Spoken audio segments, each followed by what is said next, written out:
nós temos que falar, nós temos que brigar com o prefeito, com o delegado da cidade, com os vereadores, para manter nossa gente aqui, nossos filhos, nossos irmãos, nossos parentes, nossos patrícios, para que eles tenham um pedacinho de terra para trabalhar, para viver, para morrer.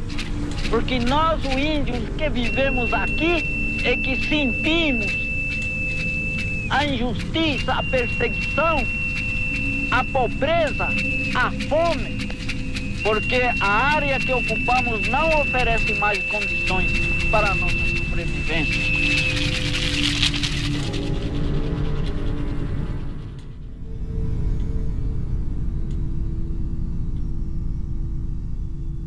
A etnia do meu pai, né, era Guarani Nhandeva e o nome de batismo dele era Tupã-Inque, que significava Deus pequeno. Ele nasceu lá em Rincão de Julho, município de Ponta Porã. Naquela década existia pequenos povoados em Mato Grosso do Sul. Não existia fazendas, né, as terras indígenas praticamente não estavam sendo invadidas por fazendeiros, né? E ele foi criado no mundo que todo indígena,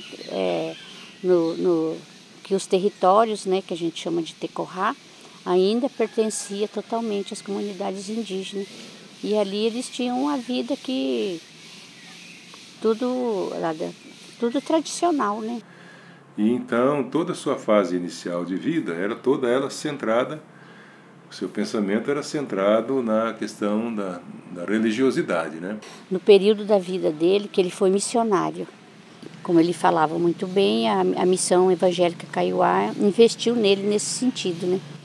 E ele cantava, ele gravava assim, ele cantando a música religiosa. Mas ele foi abrindo essa visão na medida em que, morando na reserva indígena de Dourados, que era muito visitada por intelectuais, literatos e principalmente antropólogos, né, que ocupavam muito o Marçal. Egon Schaden veio aqui várias vezes. Nos livros de Egon Schaden, o Marçal é citado várias vezes. Ele teve o privilégio de ser o informante, acompanhante e informante de um dos grandes pesquisadores sobre a cultura indígena, que foi o Darcy Ribeiro. Que o Marçal tinha bagagem, né? Ele era um intelectual, né? Lia muito, né? Livros, revistas, tudo que chegava na reserva indígena, na biblioteca ali, passava por ele. Lia, discutia e realmente tinha uma visão de mundo extraordinária, né? Aí ele saiu da religião, ele ficou descontente com algumas coisas, né, que ele não concordava, e aí ele voltou para a crença indígena, né? Essa volta fez com que ele se conscientizasse na questão da luta pelos direitos e luta pela terra. Porque o índio, ele precisa da terra, porque isso faz parte da identidade. A terra é vida, existe um elo místico do índio com a questão da terra. Descobri que tínhamos uma riqueza muito grande, uma riqueza muito preciosa, que era a nossa cultura, a nossa crença, a nossa organização social.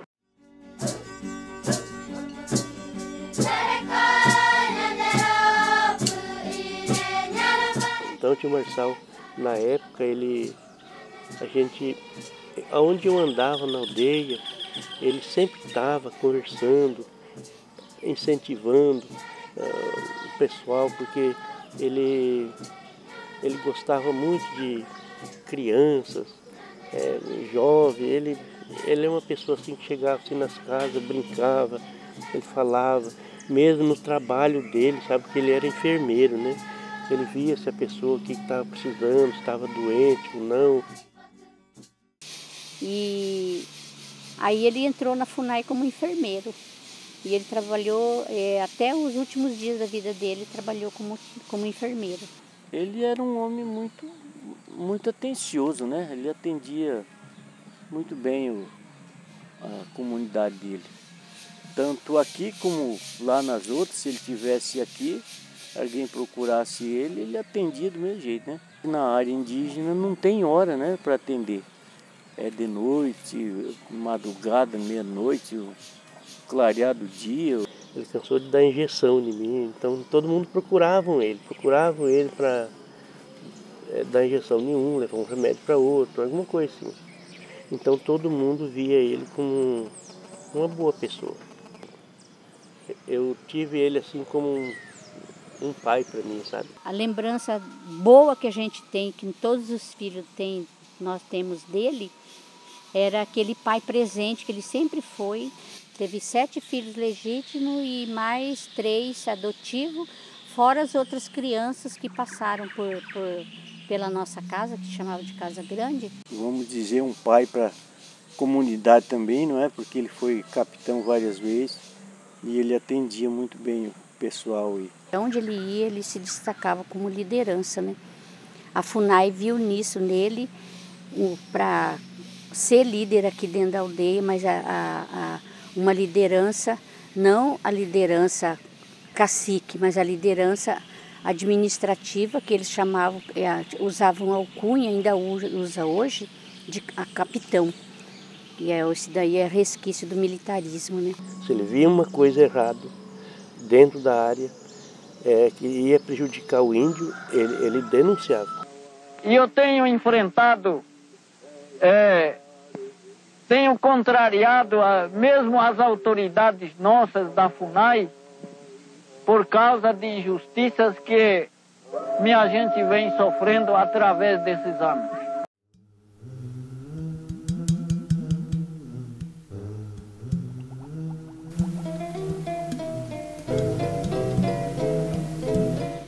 E aí a perseguição dos chefes de posto, né, da FUNAI, do antigo SPI FUNAI, e as novas lideranças que assumiram depois dele.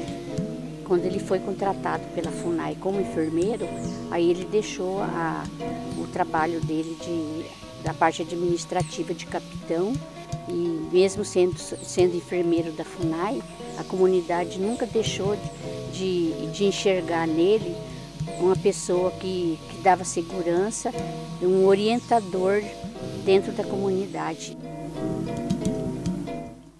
Aqui na nossa reserva foi extraído muito madeira na época.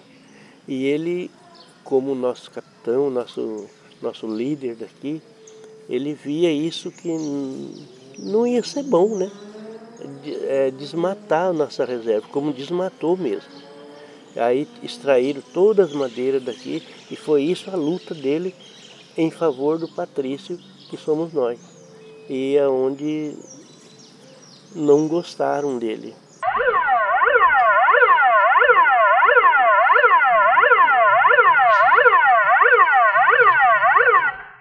Durante a ditadura militar, a violência também chegou nas aldeias. Alguns índios foram comprados e obrigados a lutar contra os seus próprios patrícios. Esse episódio aconteceu numa sexta-feira. Eu trabalhava na missão de enfermeiro. Parece que estou até vendo os caras lá fazendo a trama, né? O chefe era um tal de Sardinha. Deu 5 horas eu saí do hospital. E atravessava o córrego, era o posto velho, né? Eles estavam ali. Aí esse Ramão, que era o capitão, falou assim: pois é, olha, Sardinha, eu vou te falar uma coisa, dá no que der. Amanhã eu vou matar ele. Ele vai fechar a boca dele. Aí o Sardinha foi e falou assim, ele falou: você chama teus conselhos agora, antes que escureça. Manda alguém daqui mesmo e avisar. Fala pro pessoal do Bororó, lá o policiamento lá, vir, porque o Marçal criou uma política contra os indígenas e ele vai fazer uma desgraça com a vida do índio aqui. E o índio não gosta de política. Então, nessas alturas, você faz ele ficar com medo e não mata ele. Evita de matar ele, porque aí fica perigoso para mim e para você. Mas manda dar um pau nele. Me pegaram como eu fosse um criminoso, um elemento perigoso. Entraram lá, me pegaram e me rasgaram toda a roupa e quase me deixaram nu e me levaram fora fora da casa do posto, fora do ambulatório, onde fui espancado, e pelos outros índios. Eu não culpo o índio, não. Portanto, o índio não tem culpa nenhum. Eles foram subornados pelo capitão Ramão e o encarregado para fazer essa injustiça contra a minha pessoa. Levaram ele para Campo Grande e ele começou a trabalhar nessa época na casa do índio, foi na década de 70. Mas lá ele também começou a denunciar os maus tratos que os índios Guarani e Kaiowá recebiam lá. Aí por causa dessas denúncias ele foi transferido para Carapó. Aí ele nunca mais voltou. Como o índio pode viver assim desse jeito, sendo transferido feito gado, que a gente pega e põe num campo ou no outro? Aí muitas vezes ele falava assim, ó, eu vim aqui para cá agora, essa semana, mas eu vim fugido da FUNAI. A FUNAI não sabe que eu estou aqui. Era desse jeito, ele estava sendo monitorado. E como que a FUNAI tinha esse poder de determinar o direito de ir e vir dele? Ela era o governo. Naquela época não tinha liberdade de expressão, governo militar. Ela tinha esse poder, não só com meu pai, que era índio, como todo brasileiro que falava alguma coisa como governo, contra o governo, e eles eram perseguidos, né? A história conta. E então ele se transforma realmente num militante político da questão indígena, né? Não tinha filiação partidária, mas ele, até porque não quis, né? Ele abriu mão também para ter mais liberdade de ação, né? Veio muita gente para cá na época, que foi o primeiro seminário e grande seminário indigenista que teve aqui no estado, né? Aí ele apareceu para o mundo. Ele fez um discurso lá que todo mundo ficou de boca aberta. Continuamos sendo ameaçados por os brancos de despejo e de ser expulso com aqueles remanescentes Kaiowá que por teimosia estão ocupando a zona urbana de uma vila que pertence à municipalidade de Antônio João. Não, se eu for contar qualquer outra mentira, que não foi ele falando e as pessoas ficar admiradas da maneira com que ele falava e da maneira com que as colocações dele feitas nesse discurso, eu não teria nem feito a foto dele. Sabe assim? Mas é que ele foi tão incisivo. Naquela época, 30 anos atrás, já existia o movimento, né?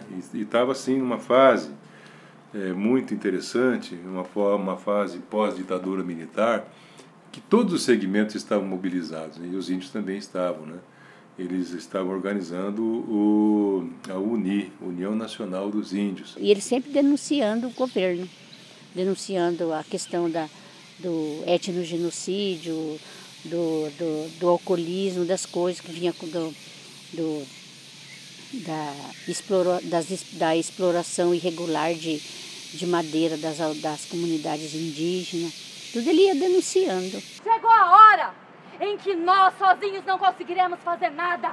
Precisamos nos unir, braço a braço, e levantar bem alta a voz dos nossos antepassados, que foram friamente massacrados.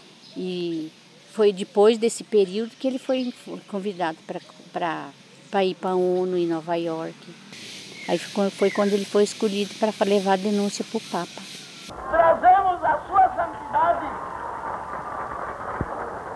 a nossa miséria, a nossa tristeza pela morte de nossos líderes, assassinados friamente por aqueles que tomam o nosso chão, aquela que para nós representa a nossa própria vida e a nossa sobrevivência nesse grande Brasil chamado um país cristão. Foi o que ele fez, ele lutou contra um sistema todo político de governo, de repressão, e aí por causa disso ele morreu, né? Ele não sentia medo? Não. Ele tinha consciência que um dia ele ia morrer lutando pela questão do direito.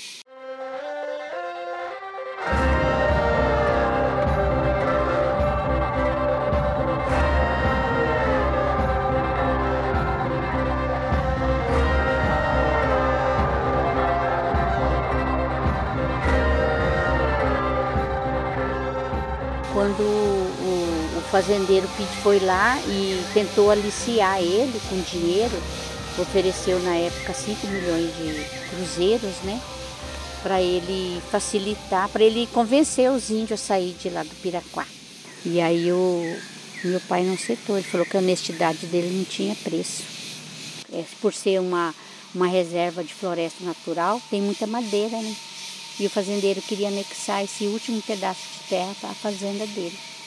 E ele morreu por causa disso, lutando pela garantia da permanência do índio Guarani Kaiowá permanecer no Piraquá. Naquele dia, 25 de novembro de 1983, o Marçal resolveu comer alguma coisa antes de se deitar. Ele não imaginava que às 9 horas da noite, alguém bateria em sua porta desesperado. Dizia que precisava de ajuda, que o seu pai estava muito doente, que ele precisava dos cuidados de Marçal. Marçal, então, resolveu fazer um gesto de caridade. E ao abrir a porta,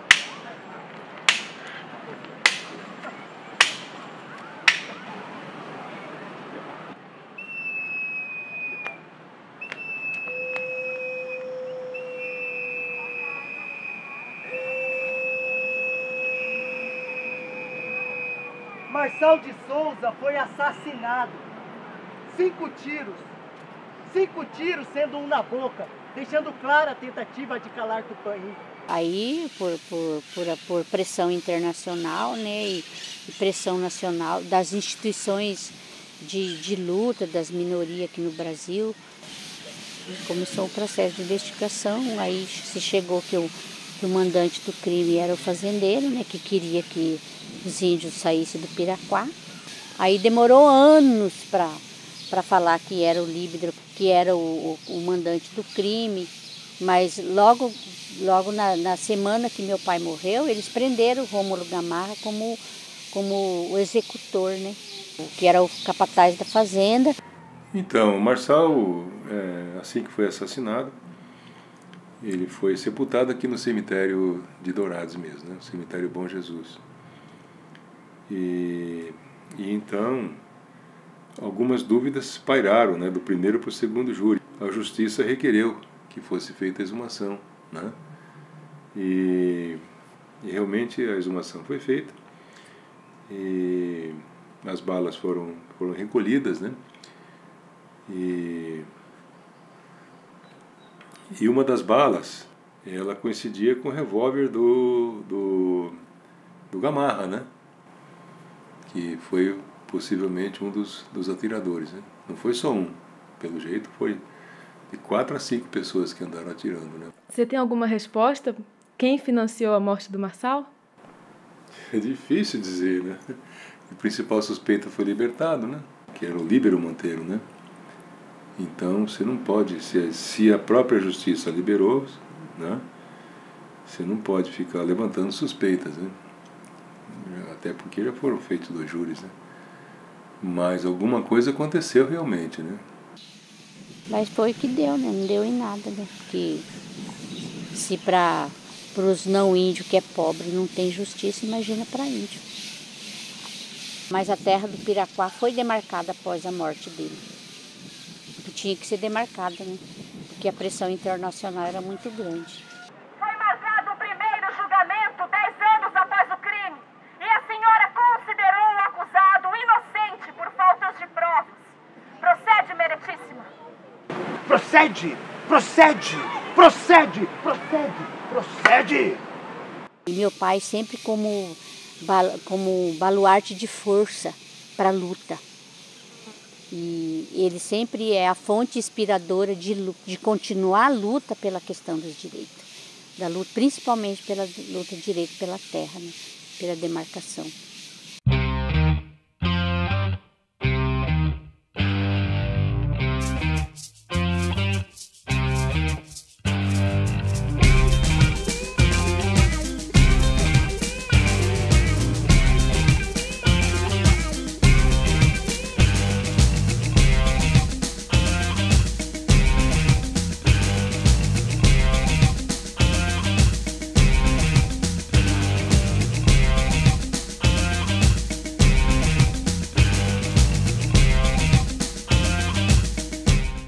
A imagem estampada no meu peito representa uma figura de muita força e determinação pelo bem, de lutar por aquilo que é justo, é o certo. Que o governo se conscientizasse e demarcasse as terras dos povos indígenas, né?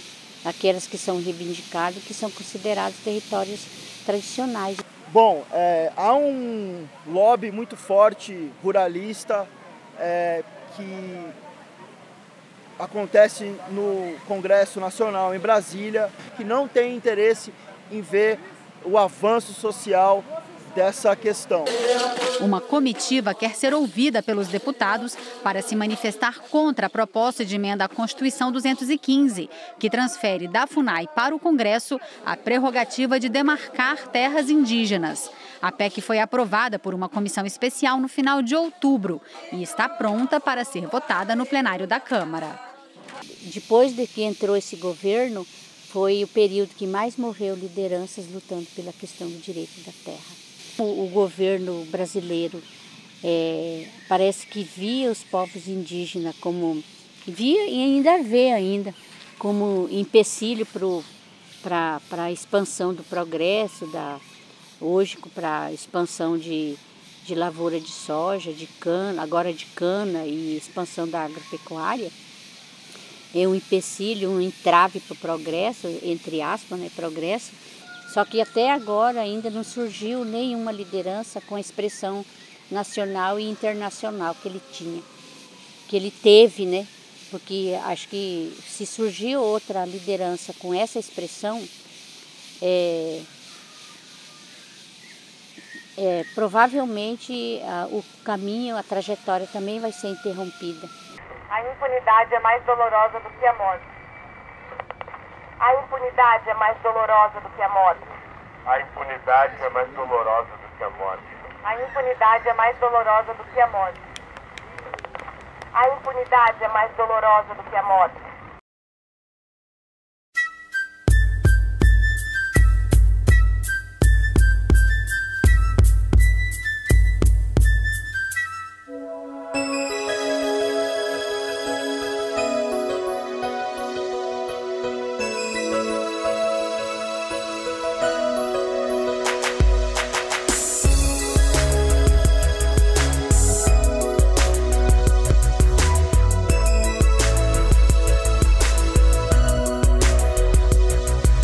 Vermelha do sangue derramado pelos guerreiros do passado massacrados, fazendeiros mercenários, latifundiários, vários morreram defendendo sua terra onde vivo, aldeia, já existiu guerra, a peixerraê, ojeruaque, uma aquerretá, auá, omanon, coiurehe, jaguapiru, bororó, terra onde nascemos e vivemos, com as etnias, caiuá, guarani e tereno, tudo se passou.